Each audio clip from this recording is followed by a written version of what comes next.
Alright, what up everybody, Cult Nerdy Core, back with another video. This one is going to be episode 15 of my collection videos, or collection update videos.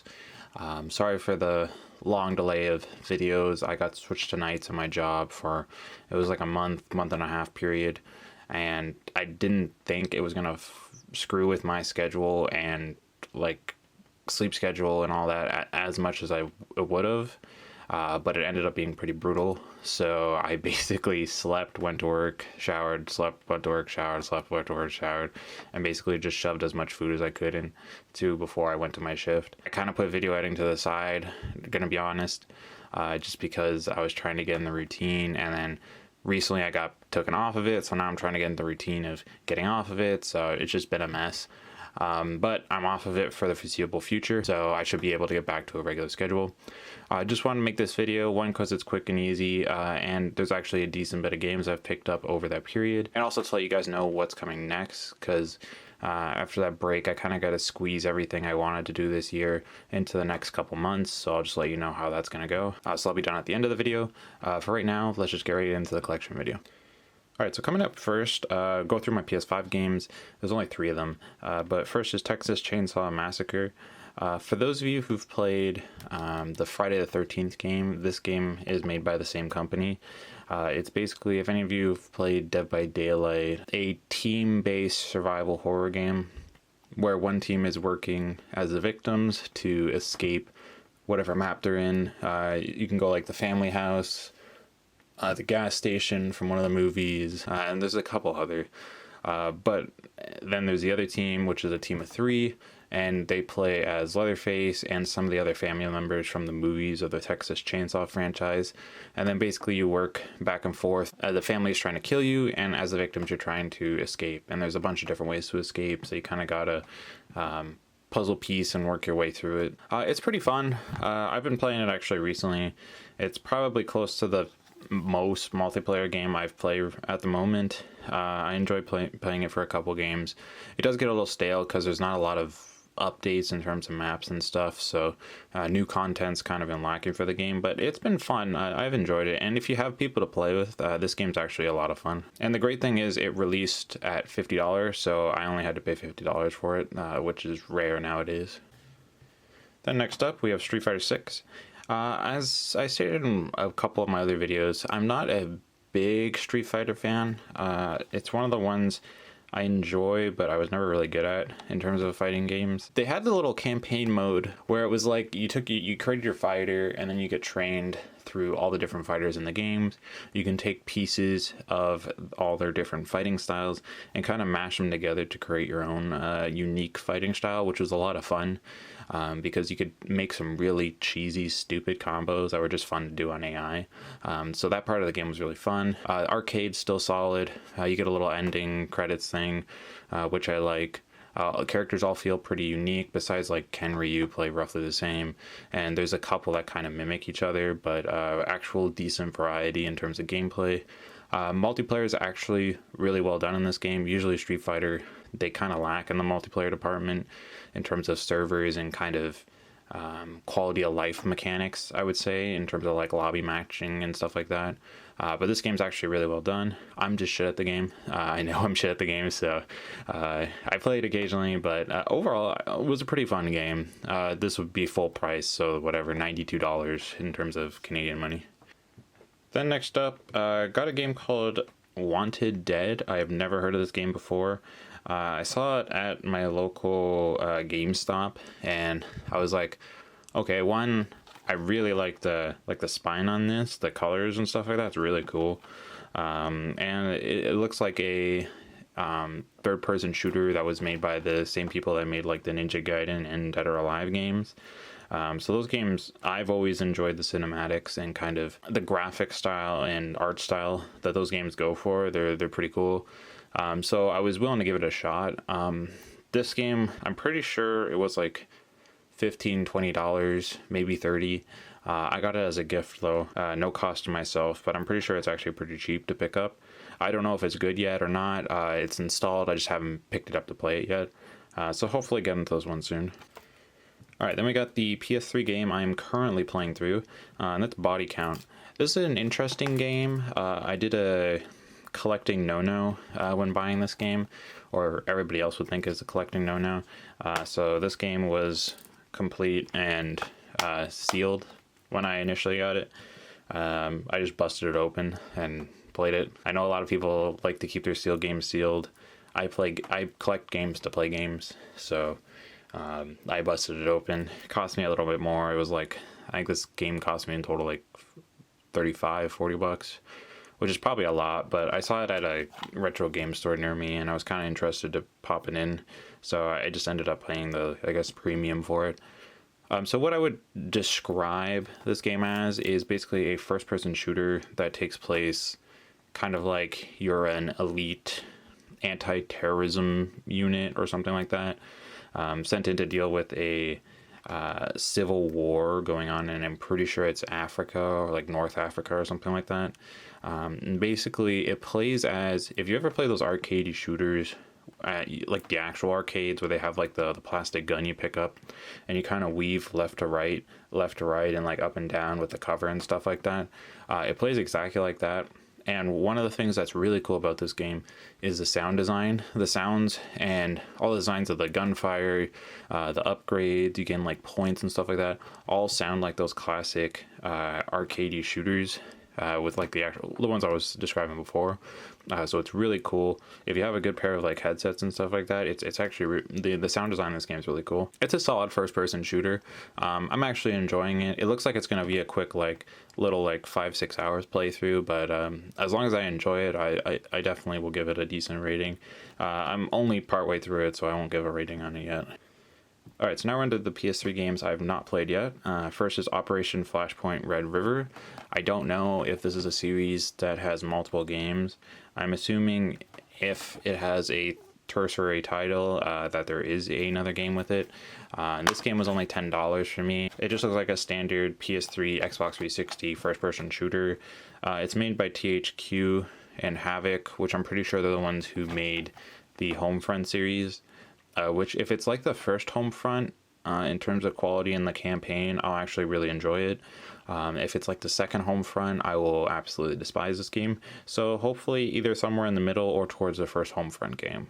We'll see though. But for $10 for a complete game, I'm worth to give it a shot. Next one is one I see everywhere.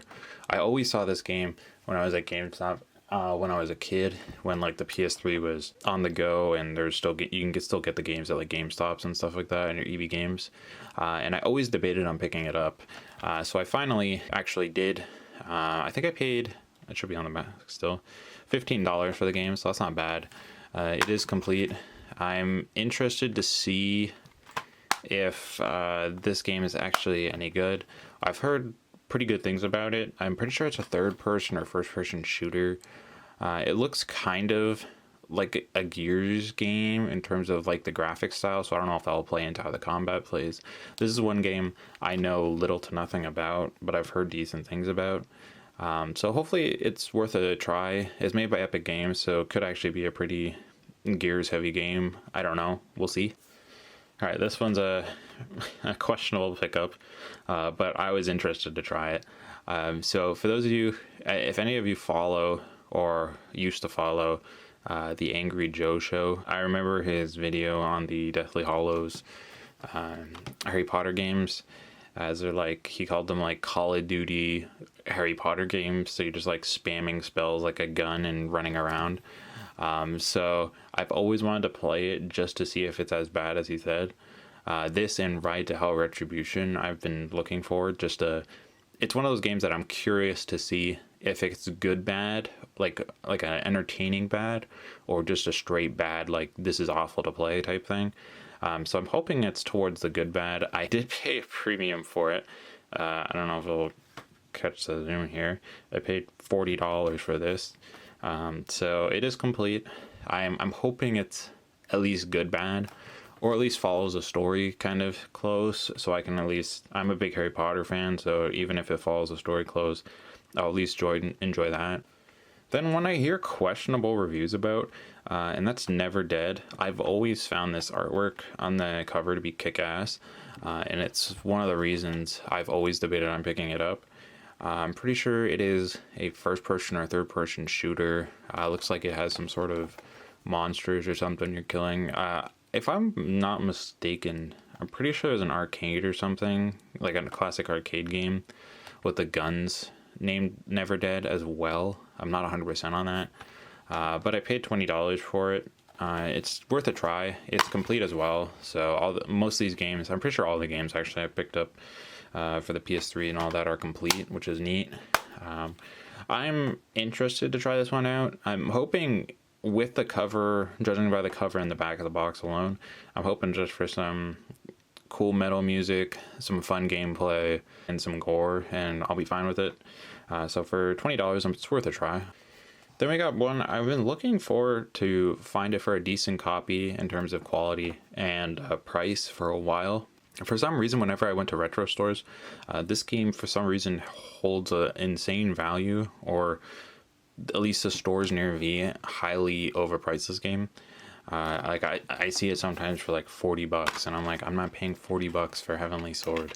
But I got a complete good copy. I'm pretty sure I paid $15-20 for this, if I'm not mistaken.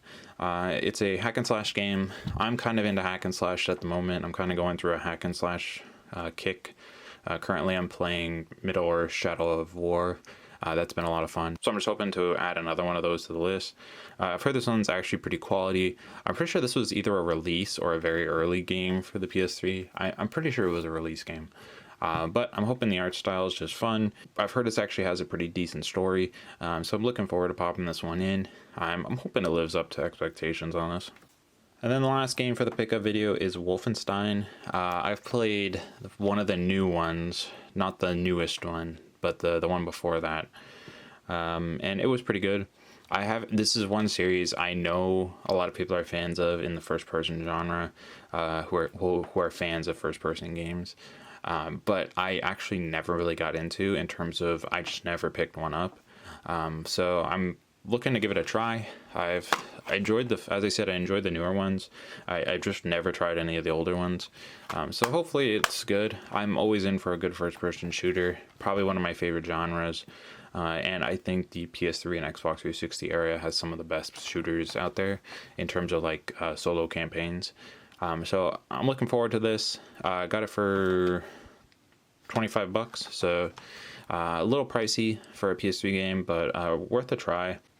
Alright, so then I might actually have to pick up my camera here, but I picked this up at a convention I recently went to. It's like a statue, a Harley Quinn statue. It's the Bombshell Edition statues. It has like this cool old school coloring style to it. I will pull it out of the box right now so you guys can see the height. I think it's about 11 inches if I'm not mistaken. It's got a little plaque at the front, if this will focus. There we go. And then it's got like old school like World War II, World War I like fighter jacket style. That's pretty neat. I enjoy the color palette of it, and I wanted, I'm a big Harley Quinn fan, so I've always wanted a statue of decent quality of her, just to put somewhere. I don't have the space for it right now. It's numbered like 1,131 out of 5,000, I'm pretty sure.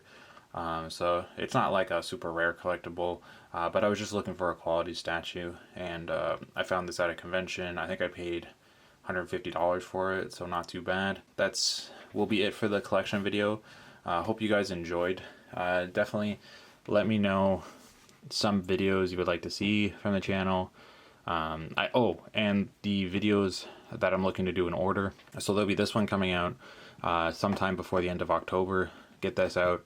I'm looking to do my PS3 collection video next, so that will be probably somewhere early November, probably first 2 weeks of November. Then I'm looking to do a PS3 Hidden Gems and Underrated Games, the third one in that series. I'm looking to do that end of November to early December. And then I'll be doing my top 10 games I beat this year or played this year. I'll do that every year, so I'll be at the end of the year. And then I'm looking to actually do the top 10 or maybe just a ranking videos of all the movies I've seen this year that came out this year. So that'll probably be the next 4 videos, and then I'll probably think of some stuff after that. And as always, thank you for watching. Thank you for clicking on the video, especially if you're a subscriber or even a non-subscriber, but somebody who's watched me and has stuck through like this little hiatus I've had. I appreciate it. And remember, everybody has nerdiness at their core.